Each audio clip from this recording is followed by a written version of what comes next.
Hello, namaste and welcome all. Namaste Arjun Bhaiya. Namaste all the participants. Namaste, bhaiya. Ji, namaste. I'd like to welcome all the family member in this family reunion. Once again, we are together here for this UHV follow-up meeting on Wednesday, and today we will again continue our topic of respect from the last week. Is it Arjun ji? Yes, we'll Yes, yes. just Nice. continue on the Certainly. same So, thing. We'll yes, go. yes. Yeah. So, if anybody have any reflections, any observations from last week's or previous week, all are you most welcome. All of you have the mic if you like to share or your observation, your sharing, or what are your expectations from today's lecture. You are most welcome. I can see our very regular Vasali Didi is with us. Ji Vasali Didi, namaste. नमस्ते भैया। Namaste.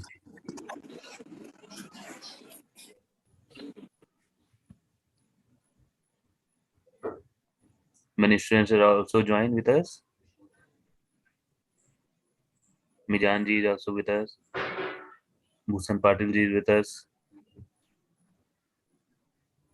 Very regular Meenakshi and Mariam also with us. Welcome, Beta.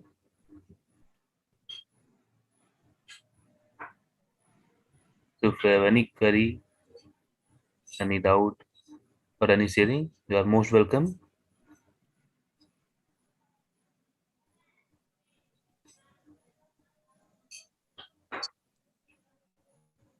So Arjun, shall we start? We can start. Yes. Welcome. Namaste. Over to you. Good evening, everyone. In today's session, we'll again talk about respect, but we'll just go over it one more time and a little more in detail.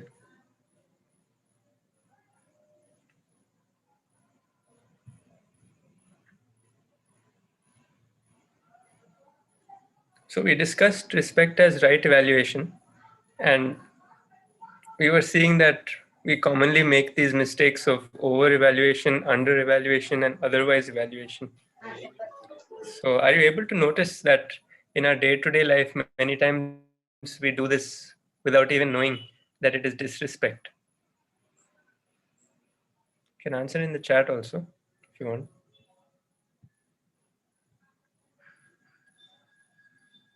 So whenever the evaluation is not right, it is disrespect. Whenever the evaluation is right, it is respect.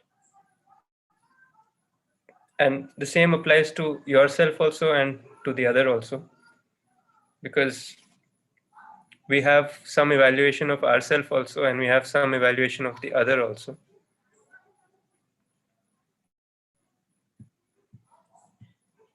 So now we saw the consequence also of what happens in right evaluation, what happens in over evaluation, what happens in under evaluation. And if we are not able to rightly evaluate ourselves and the other, then it leads to a fluctuation between sometimes over evaluation and sometimes under evaluation. And therefore, we go into this cycle of sometimes feeling higher than what we are and sometimes feeling lower than what we are. So those are termed as ego and depression. And you can notice that whenever the other is your reference point, then you're dependent on the other person's evaluation for your state of being.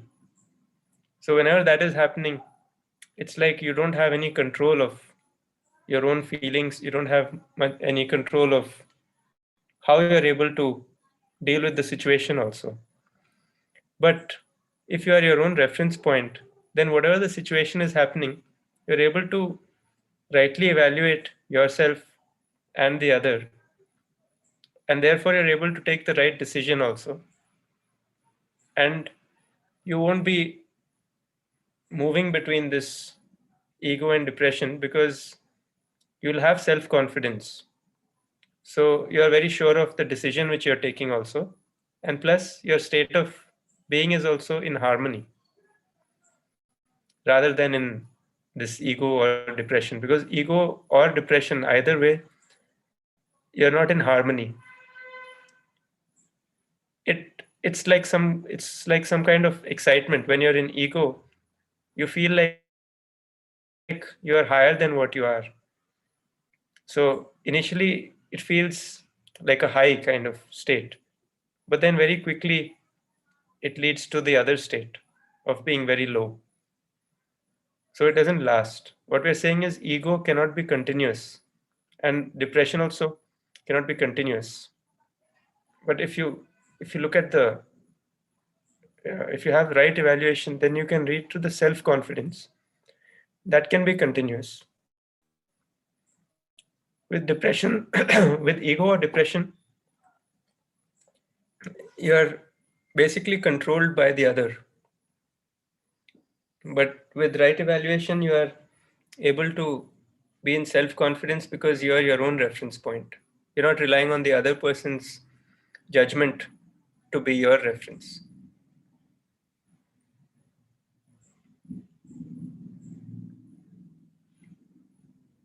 So this is what we saw last time also, that if you're fluctuating between these two, then it's probably because we are depending on somebody else's judgment to decide about ourselves rather than using our own judgment to decide about ourselves.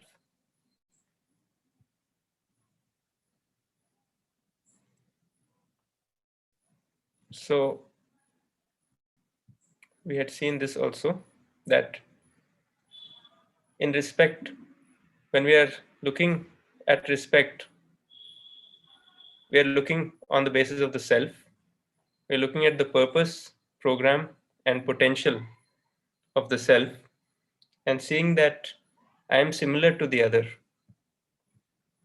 is similar to me. We are seeing this, right? And then we also saw that there are some differences on the basis of the body. And in today's living, they're often creating a kind of discrimination between one and the other. But if we look at the level of the self and we see the similarities, then we feel related to the other. We start feeling like the other is like me, or I'm similar to the other, and the other is also similar to me. But when we start looking at the differences and start discriminating, then we start feeling that the other is different from me. And if we stop at that, it's okay. But if we say that the other is different from me and I am better than the other, or the other is better than me, when we bring in this part of superior or inferior, then it leads to more and more conflict. And those differences turn into discrimination. And that is a form of disrespect.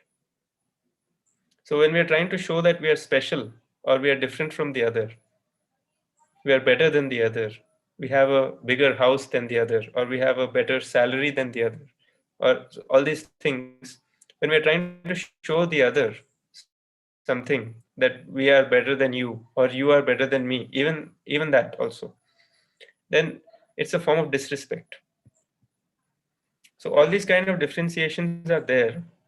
There are many more also, but for the purpose of this, you can see that there are, like, just to illustrate the point, you can see that there are so many differences which are there.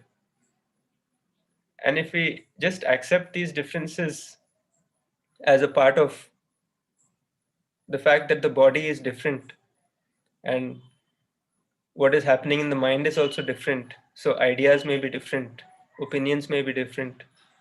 If we're able to see this, then we won't discriminate based on these differences, rather we'll just accept these differences. So whenever there's differentiation, it's a form of disrespect, and it leads to more and more problems, like all these which are mentioned in the red. So any kind of differentiation is disrespect. And disrespect is not naturally acceptable. So whenever we ask this question, that is it naturally acceptable or is it not naturally acceptable, then that answer is coming from somewhere inside, which always gives the, like, it's coming very spontaneously, and it's always universal, as in everybody feels the same way. So even if we do that experiment here also and ask that is disrespect naturally acceptable or not, then you can see what the answer would be. You can type in the chat also, and you can verify it that way also. From others also we can see that what would we like for ourselves. Would we like disrespect? Would we like to be treated with disrespect or respect?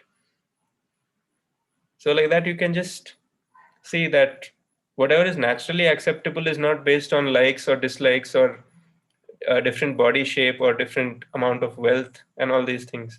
It's based on something very fundamental, which is innate, which is inside us. So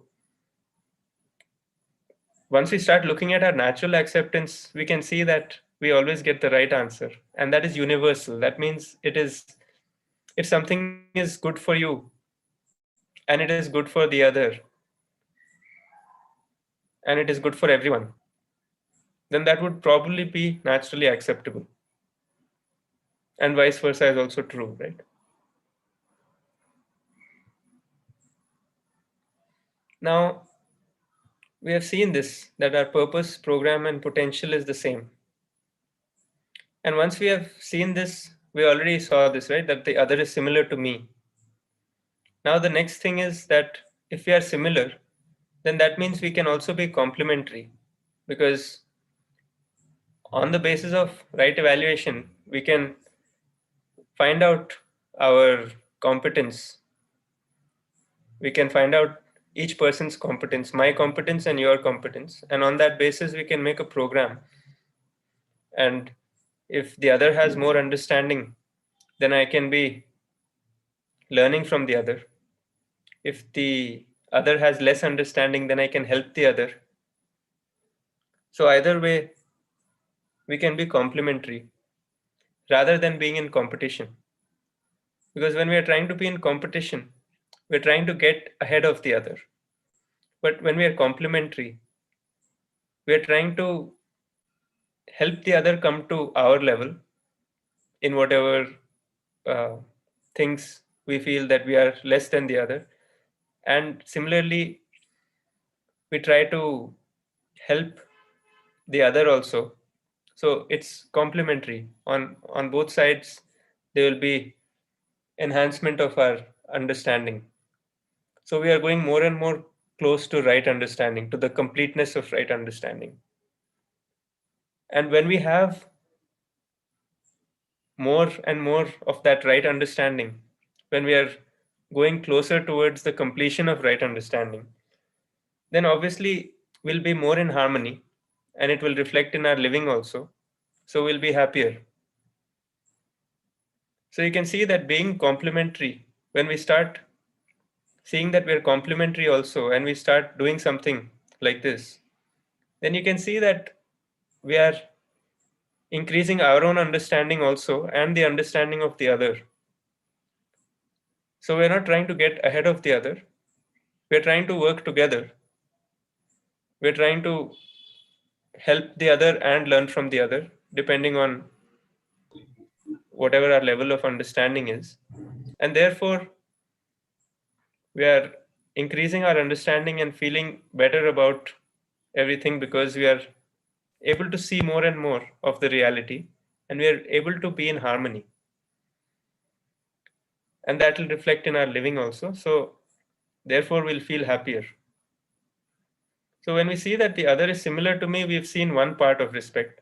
When we see that we are complementary to each other, then we can see the complete content of respect. That would be the complete content of respect. So, like, without seeing that the other is similar to me, we don't feel complementary to each other. We feel that we are different from the other. We feel that we are in competition, or we are, you know, neutral also. Sometimes we may feel, somebody may say that, I'm indifferent to the other. But all that doesn't happen when you start seeing that the other is similar to me. When you see that the other is similar to me, then automatically you have a feeling that you want to help the other if he's not good at something, and you want to receive help from the other also if he's better than uh, you at something. That is in terms of skills. And in terms of understanding also the same, that if he has more understanding, he or she has more understanding, then I can learn from the other, and vice versa. So when we look on the basis of the body, then we can see that there are differences. And when we stop at that, then we feel that we are very different from the other.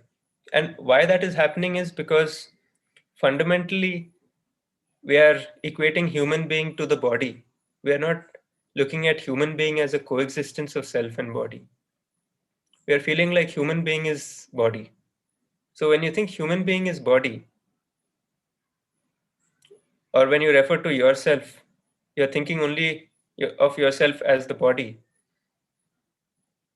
then you will evaluate on that basis, right? You'll evaluate on that basis, you'll compare on that basis, and that will lead to feeling different from the other based on so many differences which you can see.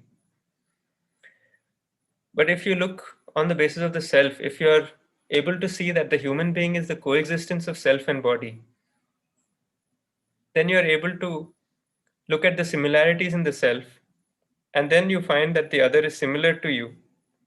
And that is when your perspective changes. So, on one hand, on the left, if you see, when you feel different from the other, then you feel like you're in competition. But when you feel similar to the other, then you feel like you're complementary to each other.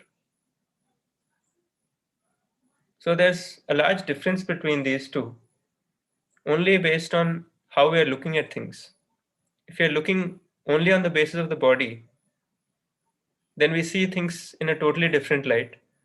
And when we are looking on the basis of the self, then we can see the complementarity, and we can also appreciate the differences, but the differences don't come in the way.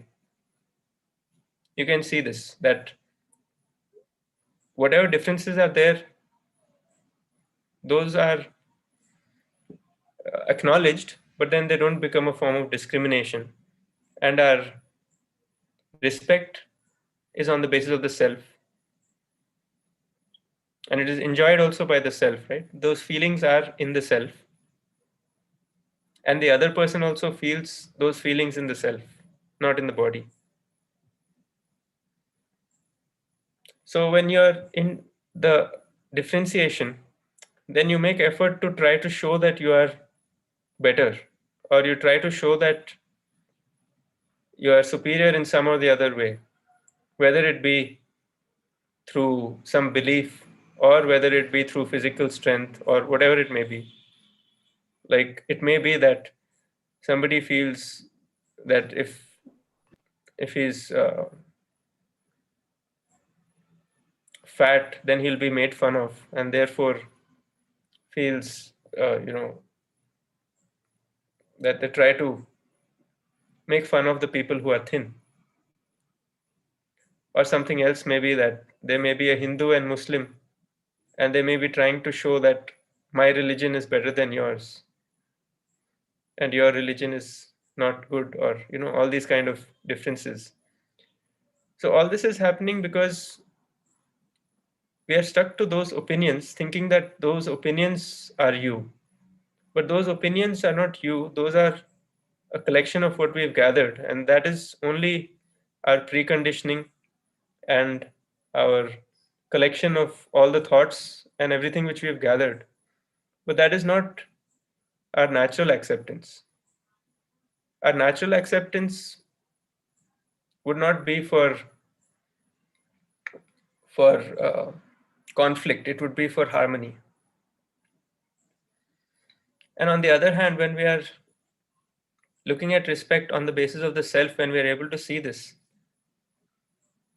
then we feel complementary to each other. And what we just discussed, that if the other has more understanding, then I can learn from the other. And if I have more understanding, I can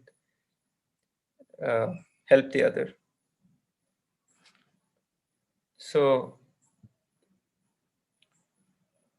now if we look inside the world, we see lots of issues because of this, because of not seeing that we are coexistence of self and body. So many kinds of side effects are happening, and one of them is peer pressure. So when we try to get respect from the other, rather than having that feeling within ourselves, then we try to conform to their way of looking and doing things, right? Like if we want to feel respected by a particular community also, then we dress like them, we try to look like them, such that we fit in. We try to fit in, right? And if we are not doing those things, then we ourselves feel that we are not fitting into the way that they are doing things, and that makes us feel some kind of pressure. So all this is happening because we are too identified with the body, and we're looking at other people also in the same light. We're not looking at the other people in the way that we discussed for respect. We're not looking at the self and the similarities within the self. Instead of that, we are looking at the body, we're looking at opinions, thoughts, which will obviously be different from person to person. So when we try to align with one kind of set of people, then we may do things in that way. Then when we try to align with a different set of people, then we suddenly change our behavior, we suddenly change our way of dressing, our clothing, our language, and all that. So that is happening because we are trying to align with their way of doing things, because we want to fit in and we want to feel respected by that community, or we want to feel like we are a part of that community and the others also should respect me and be good to me, and therefore I start doing all these things. But on the other hand, first of all, you can see that this thing doesn't last for very long. I mean, like, how long can you do that without feeling uncomfortable? Unless that's how you naturally are. If you're naturally doing certain things a certain way, then you want to associate with the kind of people who are like that, who have the similar kinds of preconditioning, similar kinds of opinions, and similar kinds of dressing and language and all that. So if you're with that kind of community also, you may feel comfortable when you're with that community. But the moment you go outside to some other community, some other set of people, then again you become uncomfortable because you feel that you have to conform to their way of doing things. So again, it's like how we mentioned before, that you're not having the control of what you're doing because you're feeling compelled to do something based on what is happening outside. But on the other hand, if you have a feeling of respect based on understanding of the human being and looking at the human being as coexistence of self and body, realizing the fact that there may be different opinions, there may be different thoughts going on in the other person, but if we look at their program, their potential, their purpose, that is the same as mine. So I can still be complementary to the other. I can still have respect for the other, and I can have respect for myself. And therefore, I don't have to be dependent on getting that feeling from the other. So I don't have to be dependent on getting respect from the other. Rather, I would already have respect within myself. And I can also express that respect to the other. Maybe I'll use that person's style of expression. But the fact is that I'm not feeling compelled to be like that person. I'm not feeling compelled to be in some kind of pressure to conform to the other.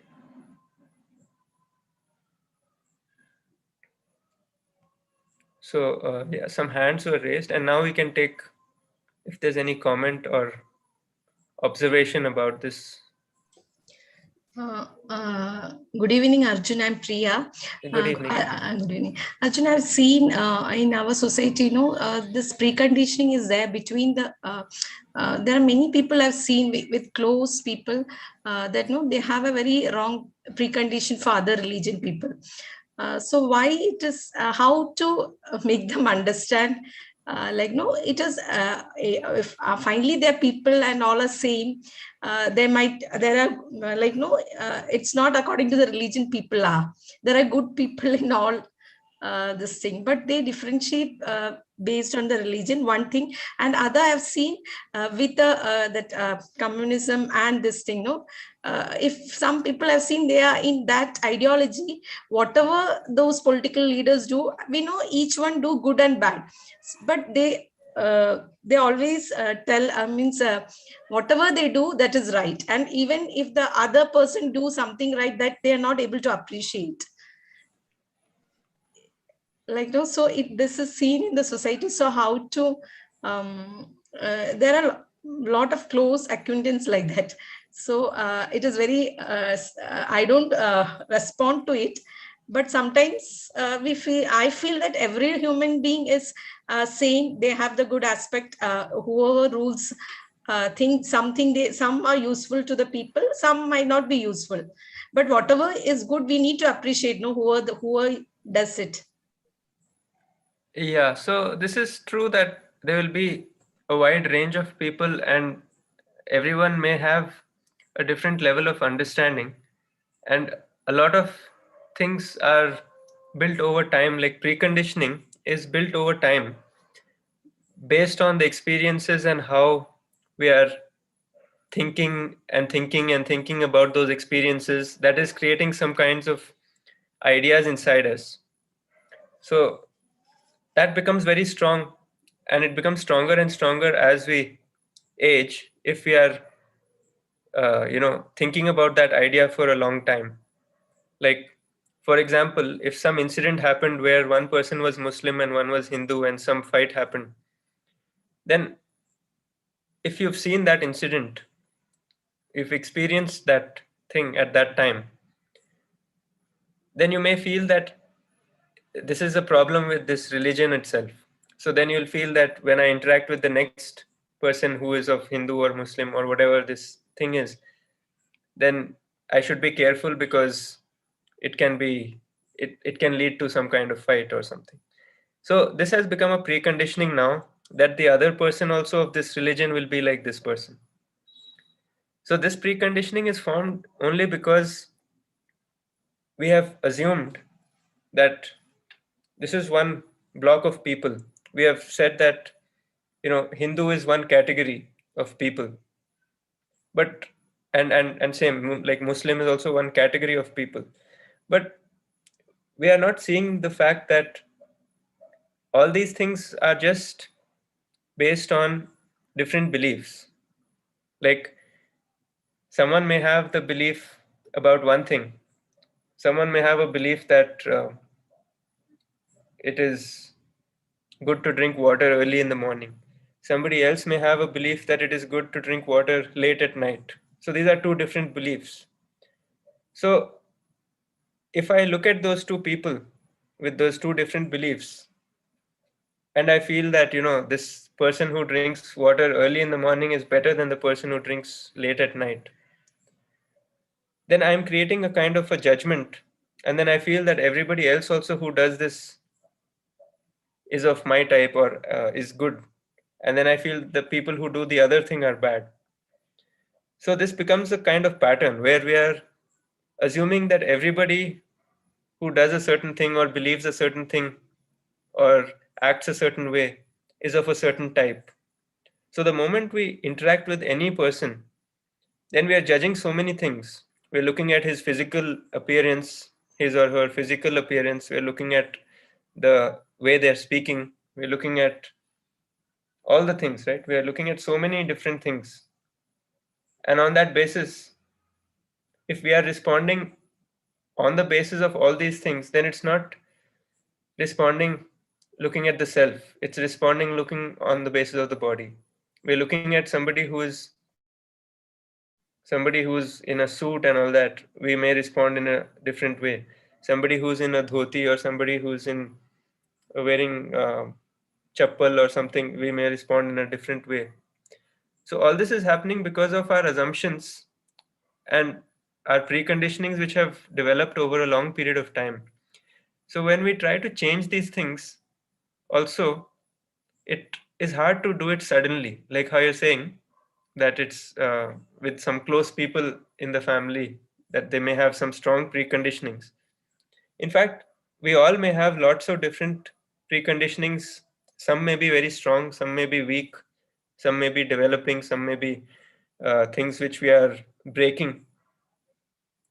So at any time, we can see that we have all these things going on. So many new preconditionings are also forming, and so many old preconditionings are getting stronger. So many old preconditionings are breaking, right? This whole process is going on continuously. So when we try to change somebody's preconditioning like that, it's not easy to do because that has been built over a long period of time. So the way to handle it is to try to work towards right understanding. Because when we try to work towards breaking a preconditioning, that doesn't work. That just leads to another preconditioning, that this person is trying to break my preconditioning, so I don't like this person. Or this person is trying to break my preconditioning, so um, you know these kind of people are not my type, or so on. So it's just leading to another preconditioning, right? So instead of trying to break a preconditioning, we can try to improve that person's understanding of the reality without bringing in these preconditionings. And then automatically, over a period of time, as the person's understanding develops, then you'll be able to see more and more of the reality as it is. And these preconditionings will start to fade away on their own. But it may be a slow process. It depends on how fast that person is able to actually understand things. It's not about going in the memory, it's about verification with natural acceptance and being able to um, live that way also.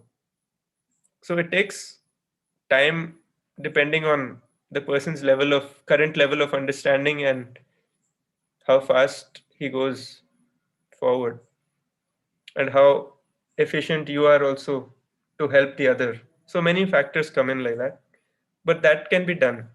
So it's worthwhile to work on your own understanding and the understanding of the other, rather than look at the preconditionings and try to fix them, because that won't be that easy to do. Yeah. Okay, thank you, Arjun. Yeah. Is there any other comment or question? Excuse me, sir. I'm Dr. Arnachalam. Can you hear my voice? Yes, yes, sir. We can hear. Sometimes if I go to car, then only give the respect. If I'm going to cycle, they don't give respect. But cycling is a good exercise. Right. So that's the thing again, right? That if we are dependent on the other for getting respect, then we have to do all these things, even though we may not want to do them. But if you are able to have respect within yourself, regardless of what the other is giving or not giving, then you will be in a state of freedom. You'll be able to go on the cycle without having this feeling that the other is not respecting you, because you already have respect for yourself within yourself. So you're not dependent on the other to get that respect. So just imagine the situation where you have this kind of a freedom. You feel free to do all these things, to go on cycle. And even if people are laughing at you, you're not affected by it. So just imagine that, this is also possible, that regardless of what the other is giving you, whatever feelings the other is giving you, you're able to maintain the same feeling for yourself inside and for the others also. Even when the others are laughing at you, if you're going on cycle, if you're still feeling that feeling of respect for yourself and you're still feeling related to the other, because you're able to see that they may have less understanding and they may be doing certain actions without proper awareness, and they may not have the understanding about what you're doing, then you start feeling respect for them also, because you start feeling that the similarity is still there on the level of the self, but in terms of their actions, what they're doing, they don't disturb you, because you're able to see them also as self plus body, and you're able to see that they also have the potential to learn, to have the right understanding. And you look at things this way, then you don't get disturbed about it, even if people are making fun if you're going on cycle. And on the other hand, when you start going in the car, just because of that respect, that fake respect, actually that's not really respect. If you look, that's just something which is disguised as respect. It's not the real respect. Like, even when you go to a 5-star hotel, then the security guard does salute to you. That's not really respect, right? Because that is just something which the 5-star hotel people may say that the security guard has to do this. That is his job. So that is done only to make you feel higher than what you are. Same way they treat you very with so many things in those kind of places. That is only to try to make you spend money on that, so that all that is different thing. But the fact is that that is not really respect, right? So even when people are liking it when you're going in the car and not liking it when you're going on the cycle, not respecting you in that case, then that is not really respect, and you're not losing anything actually. What you're doing in this case is that you are um, dependent on the outside situation for your own feeling. So then if you go in a bus, then somebody may say something else. If you go in a car, somebody may say something else. If you go in a truck, somebody may say something else. So then you're depending on what people are saying, and on that basis you're deciding your transport. So that is a very dicey thing to do, because then you're always dependent on how the people are reacting. You're not looking at your own feeling. You're not able to ensure your own feeling, basically. So the key is to ensure your own feeling. If you're able to do that, then you will have freedom to do all these things without feeling any kind of pressure. So this comes up in many different ways, like how you're explaining the car versus cycle thing. Like that in college also, there may be so many things which happen, right? Which lead to this kind of peer pressure. So the key is to start looking into ourselves and start seeing the similarity on the basis of the self, ensure the right feeling within ourselves. If we do that much, then what we give out also will be the right feeling and will not be disturbed by whatever criticism or praise we get. Yeah. Yes, this is only for transport purpose in my mind we think. Only cycle or bus, this is the one vehicle.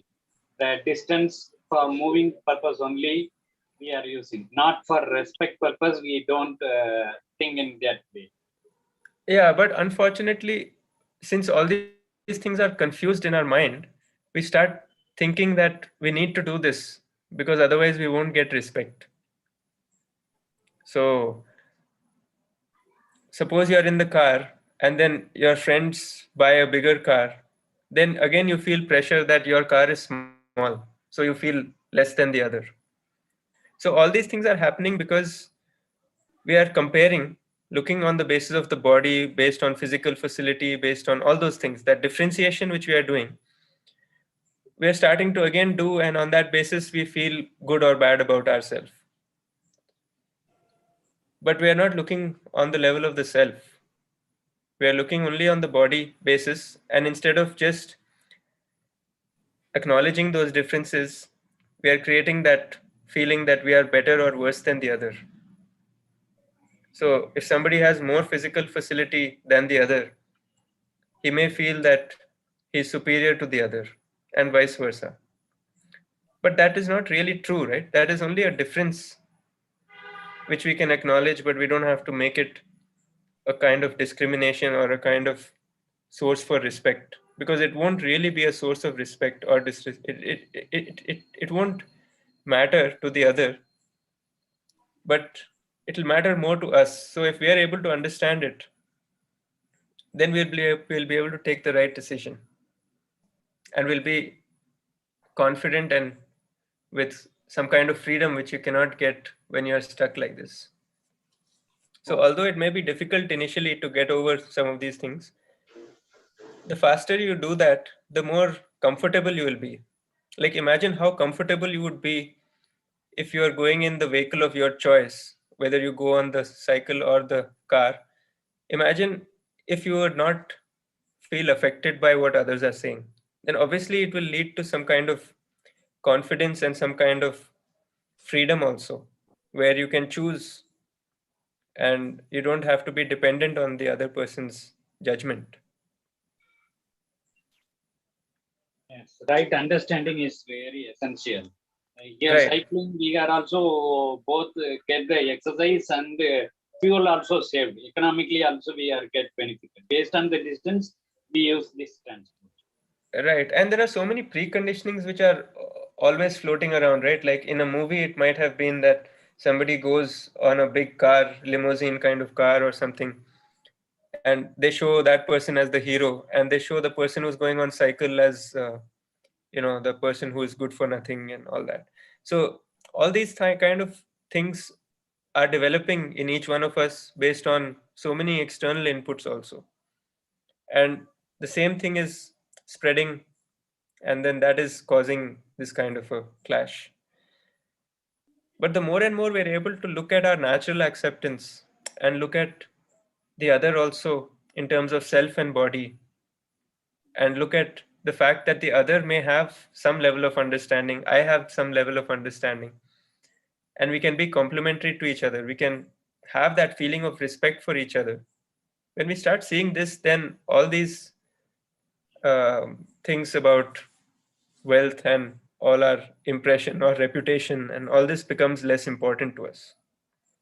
And at some point, we don't feel the need to try to do all these things for our reputation, because we're not trying to build our reputation. We are trying to just live with happiness rather than to try to do what other people want you to do, or what other people think is success, or think is something like even success has some kind of notion that success means something.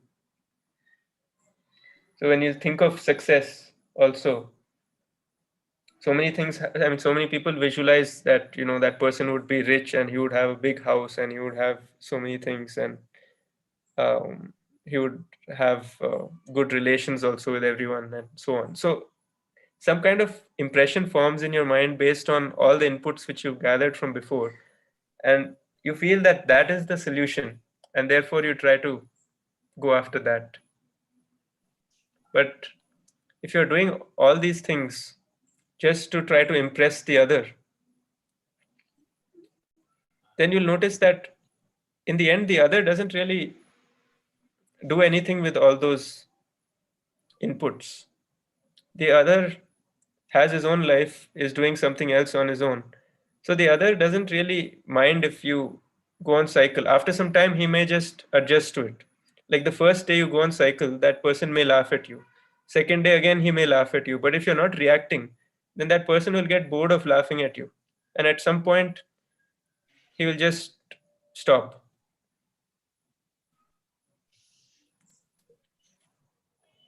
So Yes. even Based if he on doesn't stop, if you are able to ensure that feeling, the right feeling within yourself, for yourself and for the other, then regardless of whether he stops or not, you will be comfortable within, and you will be free to do the transport in whichever way you want without feeling affected, right? we ignore that people. We don't react that people. Whatever laughing is there, we don't bother about that people. We want to choose our correct way.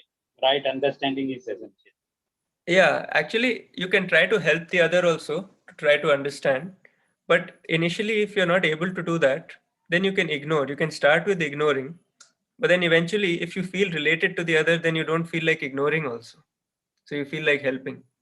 So if you're able to do that, then it is mutually enriching.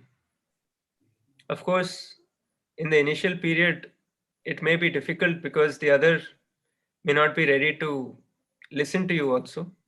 But once the other is assured in that relationship, where the other feels that, yes, this person can help me, then the other becomes receptive to listen.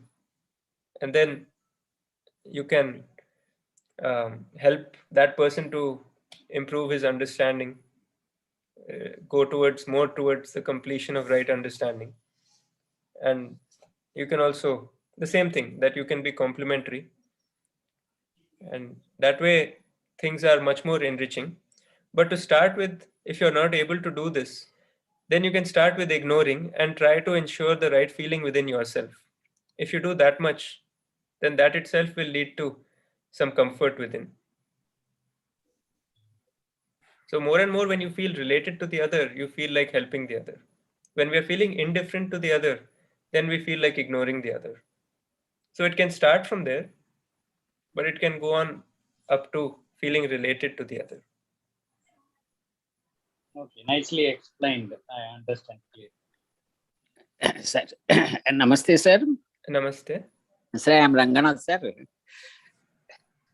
Hello. Yeah, Sir. How are you, sir? I'm good. How are you? I'm good too, sir. Sir.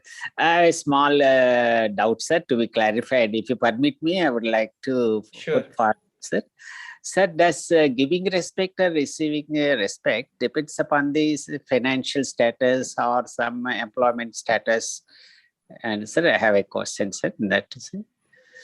That's what we are saying, that all these things are differences on the basis of like the financial status and all that is a Yes, difference over here sir. in the, Sir. it's, wait 1 second, I'm just going to that. Yes. It's a difference.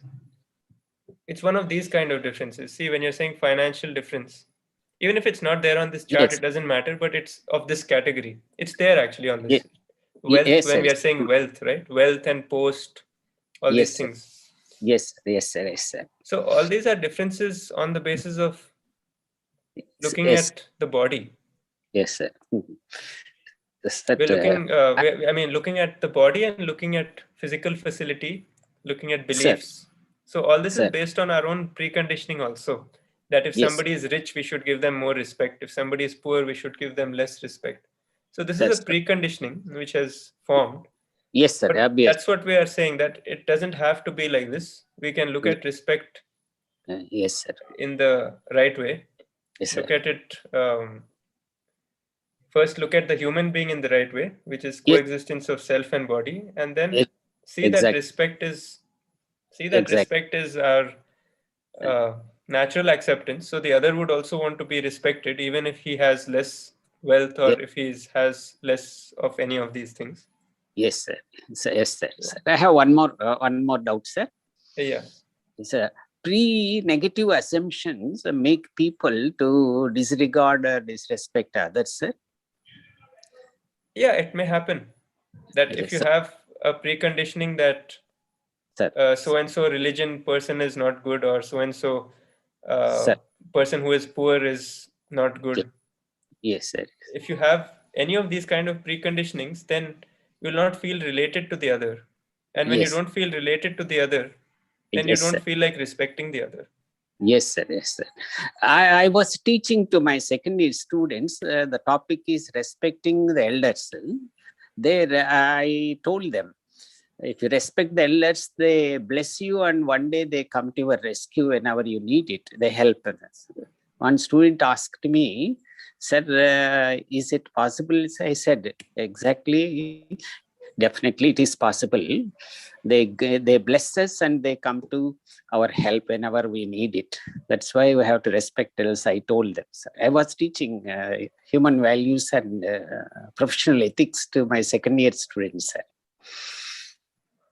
Okay. Instead of saying this, you can just leave it open for the students to think about, Yes, because sir. this blessing and all, there's no way to verify it for them. So even if it is true or Yes, false, whatever it may be, because sir. that may be an assumption for you as well. All Yes, assumptions don't have to yes, be good or bad. They could be some things which are not known also, unclear yes, things also. yes, yes, sir. So if we are with any assumption, then Yes, it restricts our possibility of knowing, because we just accept the assumption to be true. sir. Yes, sir. Yes, sir. Yes, sir. I So in understood. this case, you can Yes, just ask if respect is naturally acceptable or not for youngers. sir. Like we are Yes, saying elders, right? yes, sir. Yes, sir. So for younger people, Sir. is it naturally acceptable? Yes, sir. Yes, sir. It is. So then why not respect all instead of only olders? Yes, sir. Yes, sir. Yeah. All. So you can propose that respect is a feeling which is naturally acceptable. Yes, yes, sir. Yes, sir. So everyone, Mm. regardless of age of body, because old and young is only on the basis of body. Yes, sir. Yes, sir. So can I mention universal, sir? Yeah, natural acceptance is universal. Sir. Yes, yes. So you can mention that natural acceptance is universal. And in the class also, you can ask Yes, if yes. respect is naturally acceptable or not. Yeah, yeah, yes, sir. And then that will show that that will kind Yeah, of help them yes, to sir. see that. Yes, sir. Yes, sir.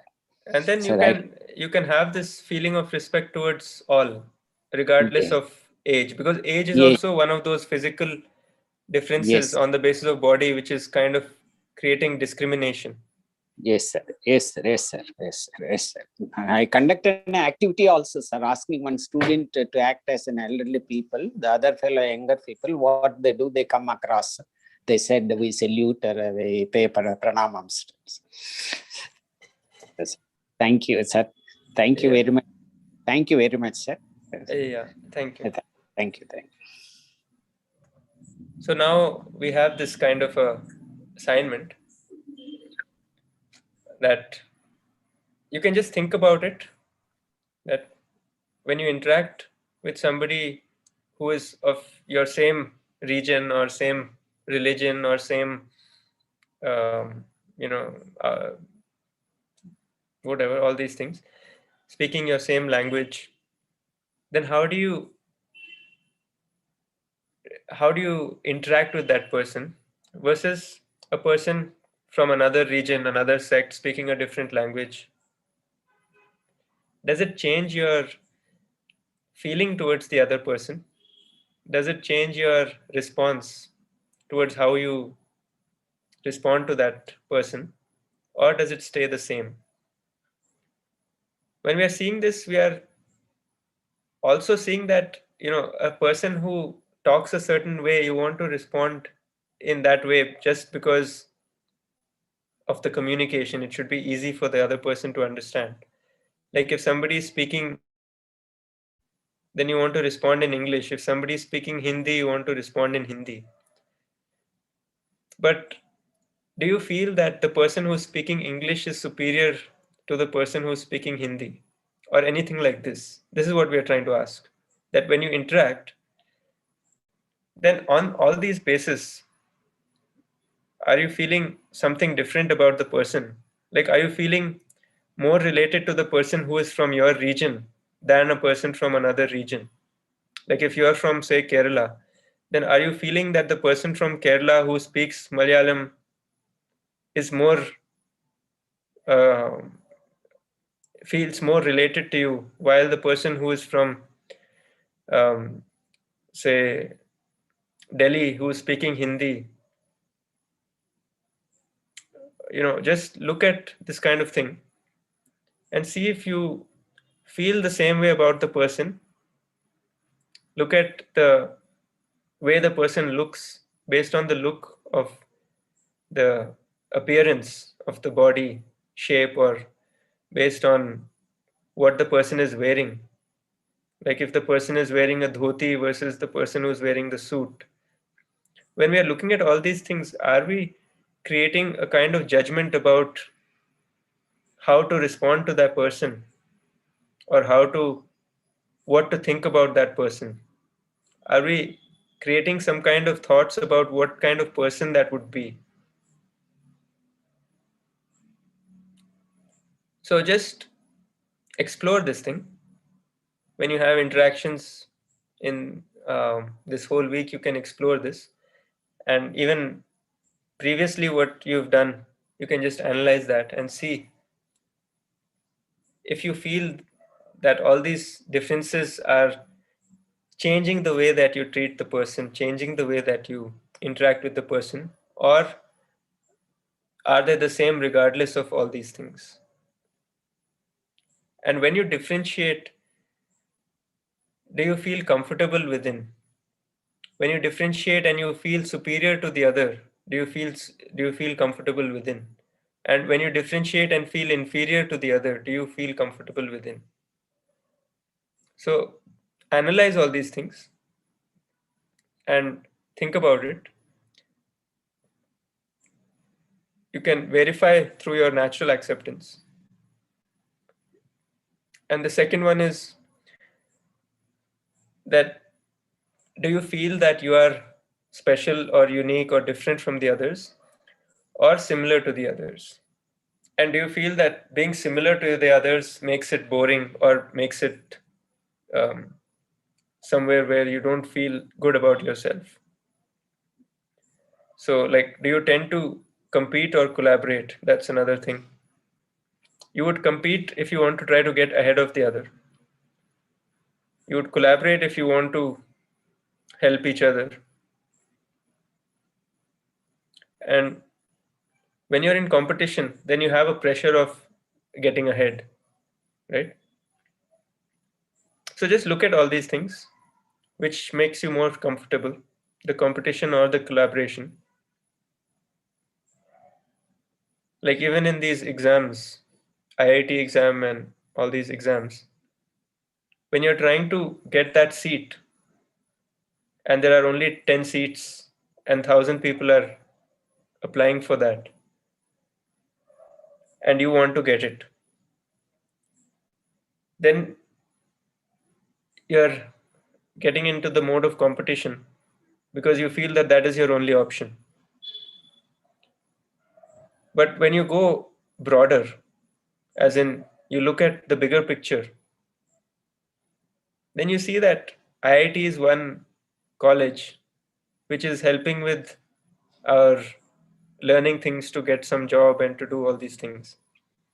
When you look a little bit broader, then you start seeing that maybe this is not the most important thing. Maybe this competition is a little bit more difficult, or a little bit more, not difficult, but a little bit more conflicting versus collaboration. Collaboration, but anyway, you can explore and see whether collaboration feels comfortable or competition feels more comfortable. And third is, what is naturally acceptable, to differentiate or to relate, which makes you feel more comfortable within, to differentiate the other or to relate with the other. Like if you have your own if you have your family and you feel related to those people, then imagine how it would be if that family was of more people. Imagine what would happen if that family of 3 or 5 or 10 people expanded to the whole world. Just imagine it and see how you would feel if you feel related to the others versus how you feel when you're in competition to the others.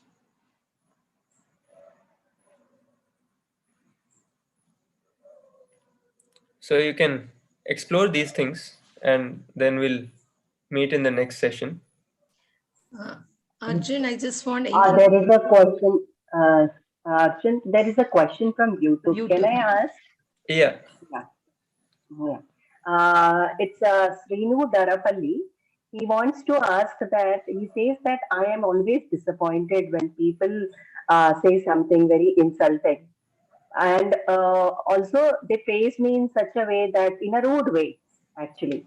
So he's asking, sir, how I can overcome my disappointment and say something to make them shut, matlab, shut up their mouths, actually. That's what he's asking. Yeah, to shut them up, you may not be able to do much. You may or may not, but that's a different matter.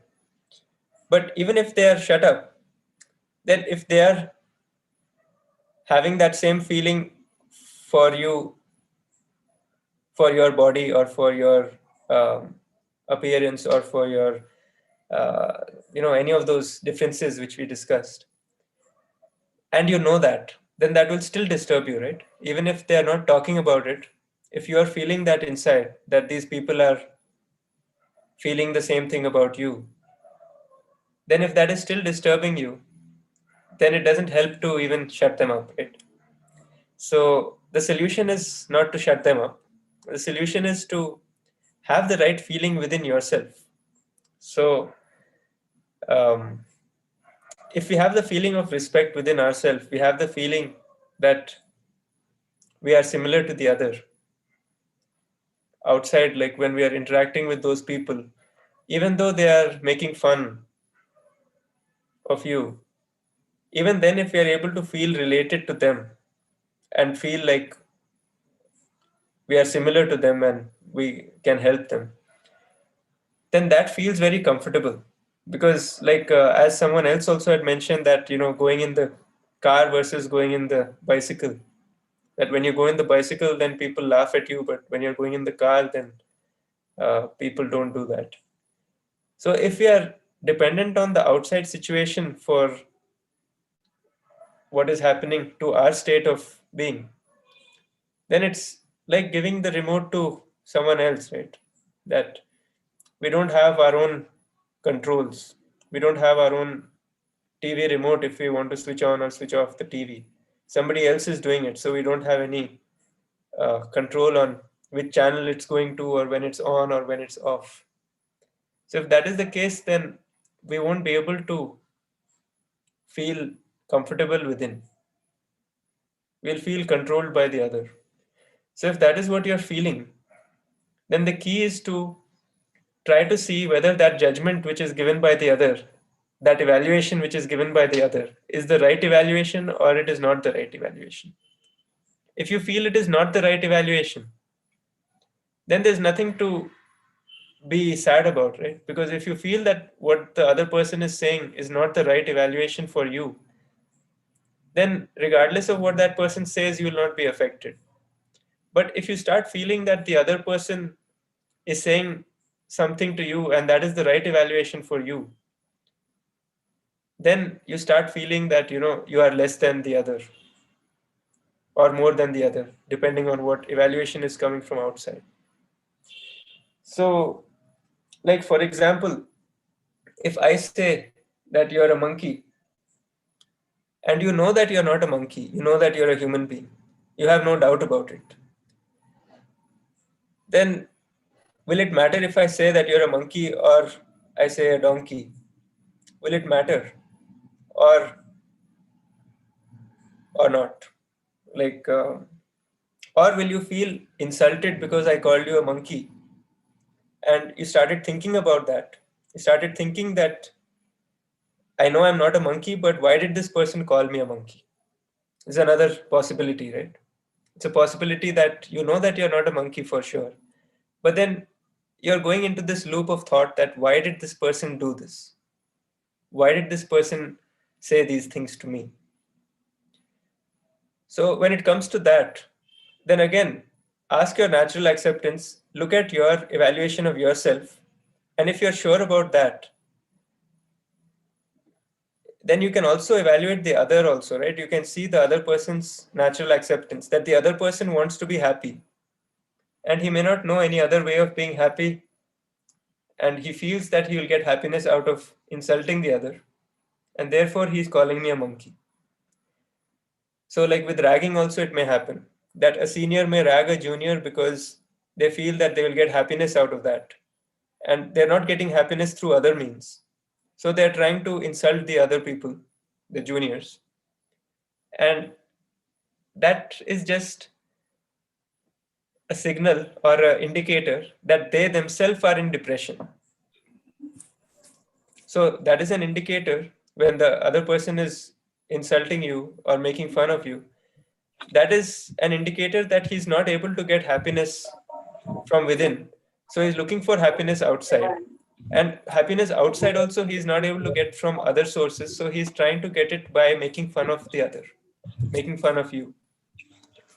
So once you are able to see all this, and first of all, you know you're not a monkey. Second, you're able to see all these things, that why this person said this is for this reason. So that doesn't have anything to do with you now. It has to do with that person's state of mind. That person is disturbed inside, and therefore he's trying to get happiness by different means, and therefore he's saying different things to you. So that's not an indicator about you. That is an indicator about that person's state of mind. So why should that person's state of mind change your state of mind? That person's state of mind doesn't have to affect you. And especially when you know this, and you know that you are not what that person is saying, then you become comfortable. So when you're comfortable within, and you're able to see that that person is having all these problems, then you start feeling related to the other. You feel like trying to help the other. And you may not be able to do this initially, but to start with, it will stop affecting you. And after it stops affecting you, the other person will feel assured in that relation and feel like trying to take help from you. You'll try to start sharing that I had all these problems, and this is the reason why I was making fun of people. And not only you, I make fun of so many people, and that gives me some kind of temporary excitement, and therefore I'm doing it. But it's not working. So something seems to be working for you, so now you can tell me. So that kind of situation may happen, that the person will be ready to try to take help from you also. So that way you can see that when you feel related to the other and you stop reacting, not only outside but inside also, that you stop feeling bad about, you stop feeling that the other is trying to hurt me. You start feeling that the other is having problems because you can see that he's trying to get happiness from outside. Nothing else was working. So this is the only way he knows right now in this situation. And he's just going to try to get some temporary excitement, some temporary happiness. And therefore he's doing this. So when you analyze this kind of situation, you see that these people are in so much of a problem, much more of a problem than you, because you're not having to do all these things to get that temporary happiness. But these people are having to do all these things. So they need more help than anyone else, if you see.